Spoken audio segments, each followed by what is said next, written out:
Salut à tous, c'est Zenan Wizard pour une nouvelle vidéo. Aujourd'hui, je me suis dit, euh, pourquoi pas imaginer un deck à toi? Bah voilà, c'est ce que j'ai fait. Et bah du coup, vu que à une brocante j'avais trouvé un multiplicateur et quelques cartes Kuribo, et puis vu que ça m'avait bien plu, et que j'avais trouvé un moyen de rendre le multiplicateur fort, bah, je me suis dit, fais-toi un deck et essaie de le rendre compétitif avec des Kuribo et un multiplicateur. Donc voilà, alors on y va. Alors, je joue 3 Kuribo et 3 Kuribo arc-en-ciel. Donc voilà, c'est la base des petits. Ténèbres et lumière. Les Kuribo arc-en-ciel, je trouve ça sympa comme effet, c'est rigolo. Et puis bah voilà, c'est Kuribo, donc c'est mignon. Tac. Je joue 2 Veilers et 3 Penduliers de combat. Tout simplement parce que les Veilers, c'est obligatoire dans les decks du moment. Et Pendulier de combat, je trouve que c'est sympa. Une petite carte qui fait que tu annules une attaque, pourquoi pas. Je joue un agresseur nocturne, 2 bus des enfers et 3 guides. Alors, les 3 guides, ça va tuto permettre de faire plein d'Xyz. Les bus, c'est idem, c'est pour faire les Xyz. Avec guide, on va chercher bus. On Xyz genre Léviathan ou Lévière. Tac, je retire un matos, genre guide d'abord, ensuite bus. Et voilà, ainsi de suite. C'est sympa. Agresseur, tout simplement, c'est un insecte mangeur d'hommes en démon de niveau 3, donc c'est sympa. Donc voilà, tout simplement. Ensuite, on va attaquer les grosses bestioles. Je joue 3 Caius. Alors ça va être le papa du deck. Si on n'a pas la partie, on a vraiment du mal. Cet effet, son effet est tout simplement magistral, hein, parce que exilé plus te coller 1000, il n'y a rien de pire.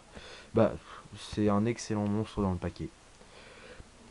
Ah oui, c'est qu'un prototype, hein. Si vous avez des conseils à me donner ou une version améliorée, je dis pas non. Je joue 2 sorciers du chaos parce que Kuribo et Kuribo arc-en-ciel attribuent lumière, ténèbres. Je joue aussi un BLS, hein. Je vais le mettre. Voilà, BLS sorcier du chaos. Voilà, c'est super fort quoi. C'est super puissant. Un Gorz, c'est obligatoire, hein, dans tous les decks. Je trouve que c'est jouable partout. Bon après, sauf dans Fire Fist et tout ça, mais bon. Un Dad, voilà quoi. J'ai 3 Kuribo dans le cimetière, je l'invoque et je te bannis 3 cartes sur ton terrain, voilà. Un Dragon de la lumière et des ténèbres. Ça, c'est une carte que j'avais envie de jouer. Que j'avais pas trouvé l'intérêt, j'avais pas encore trouvé l'intérêt de le jouer, donc là je l'ai. J'interruptionne chacun de tes effets, c'est juste horrible quoi.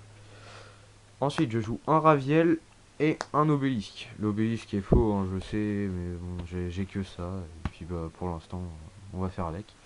Le Raviel, je vais vous expliquer un petit combo avec, après, parce que bah, Raviel c'est pas très compétitif ou c'est difficile à jouer.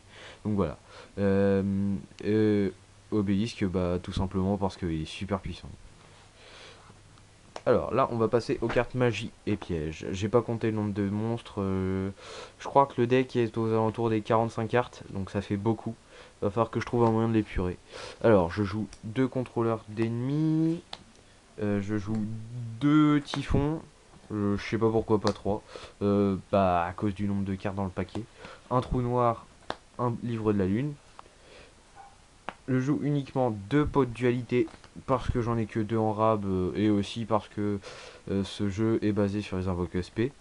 Donc si je pioche un truc qui s'invoque que j'ai la possibilité d'invoquer spécialement mais que j'ai pas le droit, je suis un peu dans le caca. Donc alors mes 2 multiplicateurs. Donc l'effet en fait, voilà, ça va être d'invoquer notre petit Kuribo et notre Papa Raviel, tout simplement en ayant un Kuribo, le multiplicateur.